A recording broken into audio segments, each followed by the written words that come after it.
Thousands are feared dead in the rubble of a devastated Venezuela tonight as rescue teams claw through the aftermath of two major earthquakes last night. The first, a magnitude 7.2, struck near San Felipe, west of Caracas, about 6 p.m. local time.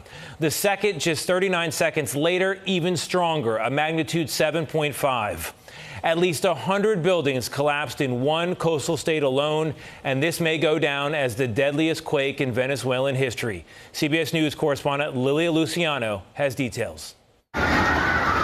Video captured the terrifying moment a building collapsed into the street, sending people running for their lives after a powerful magnitude 7.2 earthquake violently shook northern Venezuela.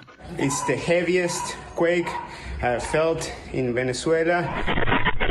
Then a second quake, nearly 3 times stronger, struck less than a minute later, causing panic at a street party. A catastrophic 1-2 punch that has devastated much of the northern coast. The coastal city of La Guaira is being described as a disaster zone. Inside the country's main airport, passengers were seen fleeing as parts of the terminal's roof collapsed. High-rises turned to rubble, entire facades peeled off, more than 100 buildings lying in ruin. Stunned survivors described the terror. I lost my daughter, my grandson, and my granddaughter, this woman said. She was due to be born in a month. Now the race is on to find survivors. Cheers erupted as this baby was pulled from the rubble alive. Others were not so lucky. Rescue workers, short on heavy equipment, were seen moving big chunks of rubble with their bare hands.